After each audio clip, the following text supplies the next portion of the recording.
High বন্ধুরা, welcome to my channel. আজ নতুন একটি ব্লগ ভিডিও নিয়ে আপনাদের মাঝে চলে এসেছি। আশা করি ভিডিওটি আপনাদের সবার ভালো লাগবে। আজ আমি আপনাদের মাঝে শেয়ার করব আমার ছেলেকে নিয়ে আমি কিভাবে সময় কাটাই সেই ভিডিওটা।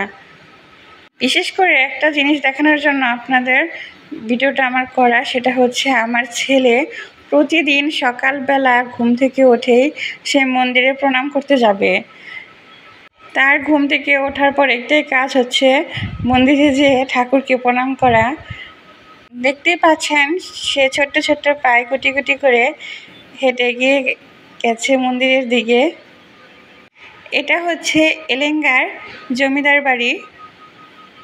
এই জমিদার বাড়ির ফুল ব্লগ ভিডিও আমি একদিন আপনাদের মাঝে শেয়ার করব, আর আপনারা অবশ্যই এখানে এসে ঘুরে যাবেন, সবারই অনেক ভালো লাগবে। এটা হচ্ছে জমিদার বাড়ির পুকুর, দেখতে খুব সুন্দর। বিশেষ করে যখন দুর্গাপূজা হয় তখন চারিদিকে যখন আলোকসজ্জা দিয়ে সাজিত হয় তখন পুকুরটা আরও সুন্দর লাগে। এদিকে আমি পুকুর দেখছি, ওইদিকে আমার ছেলে মন্দিরে চলে গেছে। মন্দিরে যাওয়ার পর সে প্রথমে গেট খুলে মন্দিরের ভিতরে ঢুকলো। আমার ছেলেটার এতটা ঠাকুরের প্রতি ভক্তি যে বলার মতো না। ভক্তি হবে না কেন, ঠাকুরের কৃপায় তাকে আমি ফিরে পেয়েছি। দেখতেই পাচ্ছেন কত সুন্দর করে সে প্রণাম করছে এক হাত দিয়ে। তাকে আমি অনেক ডাকাডাকি করছি, চলো যাই, বাসায় চলে যাই। সে কোনো কথাই শুনছে না, সে এখানে থাকবে। কিছুক্ষণ অপেক্ষা করার পর তাকে নিয়ে বাসায় চলে এসেছি। বাসায় এসে যেহেতু ছোট বাচ্চা আছে তাই শর্টকাটভাবে যা রান্না করা যায় সেটাই করে নিচ্ছি, কারণ ওর বাবা বাড়িতে নেই। একা একা বাচ্চা সামলিয়ে রান্না করাটা অনেক কষ্টের। ওকে আমি ঘুম পাড়িয়ে দিয়েছি, ঘুম পাড়িয়ে রান্না করতে বসেছি। আমার রান্না অর্ধেক হবেই না, সে উঠে পড়বে, এরকম ঘুম তার। তাই ঝটপট রান্নার জন্য আমি এখানে খিচুড়ি বসিয়ে দিচ্ছি। প্রথমে আমি কড়াইতে তেল দিয়ে দিয়েছি, তারপর তেজপাতা, শুকনো মরিচ আর জিরা ফোড়ন হিসেবে দিয়েছি। এরপর দিয়ে দিলাম পেঁয়াজ কুচি। আমি এখানে ভুনা খিচুড়িটা রান্না করব। এরপর আমি 2টা এলাচ আর দারচিনি দিয়ে দিয়েছি। এখন আমি এর মধ্যে সামান্য পরিমাণ জল দিয়ে দিলাম।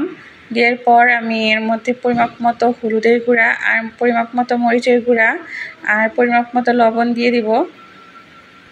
আর আমি আগে থেকে মশলা বেটে রেখেছিলাম, আদা বাটা, রসুন বাটা, জিরা বাটা।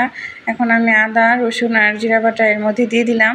দিয়ে ভালোভাবে করে কষিয়ে নিতে হবে, মাংসের মতো করে ভালোভাবে কষিয়ে নিতে হবে। যখন মশলার গায়ে থেকে তেলটা ছেড়ে আসবে তখন বুঝে নিতে হবে যে মশলাটা কষানো শেষ হয়ে গেছে। এইভাবে আমার ভুনা খিচুড়ি খেতে খুব ভালো লাগে। আমি মায়ের কাছ থেকে শিখেছি এইভাবে ভুনা খিচুড়ি রান্না করাটা। মা যখন রান্না করতো ছোটোবেলায় তখন চুলার পাশে বসে থাকতাম, যে দেখতাম মা কীভাবে রান্না করে। মশলাটা যখন কষানো শেষ হয়ে গেছে এখন আমি ধুয়ে রাখা চালগুলো এর মধ্যে দিয়ে দিলাম। দিয়ে ভালোভাবে মশলার সাথে এটা কষিয়ে নিতে হবে। আসলে কালারটা বোঝা যাচ্ছে না ক্যামেরার জন্য, কিন্তু বাস্তবে কালারটা অনেক সুন্দর এসেছে, কিন্তু ক্যামেরার জন্য এটা বোঝা গেল না। মশলাটা চালের সাথে কষিয়ে নেওয়ার পর আমি এর মধ্যে দিয়ে দিলাম কাঁচামরিচ দেওয়ার পর একটু ভালোভাবে নেড়ে চেড়ে নিতে হবে। একবার রান্না করছি, আরেকবার যে ওকে দেখে আসছি যে সে উঠেছে কিনা, কারণ সে ঘুম থেকে উঠে আমাকে না দেখলে প্রচুর কান্না শুরু করে দেয়।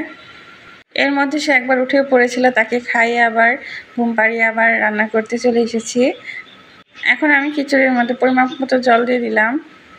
যেহেতু এটা ঝরঝরা খিচুড়ি হবে, ভুনা খিচুড়ি, তাই এখানে জলের পরিমাপটা কমই দিয়েছি যাতে ঝরঝরে হয়। এদিকে আমার খিচুড়ি রান্নাটা শেষ হয়ে গেছে। আর 2-3 মিনিট আমি চুলায় এটা দমে বসিয়ে রাখবো, তারপর রেডি হয়ে যাবে খিচুড়ি।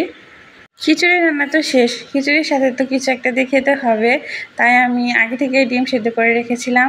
আর এদিকে আমি ছেলের দুধটা গরম করে নিচ্ছি। দুধটা ভালোভাবে জাল করে নেওয়ার পরে আমি তরকারিটা রান্না করে নেব। যখন আমি তরকারি রান্না করতে যাব এই সময় আমার ছেলে উঠে পড়েছিল ঘুম থেকে, উঠেই তো কান্না শুরু করে দিয়েছিল। এই জন্য আমি তরকারি রান্নার পুরো ভিডিওটা দেখাতে পারলাম না। ঝটপট যেরকম পেরেছি সেরকমই রান্না করে নিয়েছিলাম ডিমের তরকারি। আর এখানে কিছু তেলাকুচির পাতা দিয়ে বড়া ভেজেছিলাম, আর এখানে আছে ঝরঝরে খিচুড়ি। এখন আমি আমার ছেলেকে অল্প একটু খাইয়ে দেব। ভিডিওটি দেখার জন্য ধন্যবাদ সবাইকে। আমার ভিডিওটি যদি আপনাদের ভালো লাগে অবশ্যই আমার ছোট্ট চ্যানেলটি সাবস্ক্রাইব করে পাশে থাকবেন।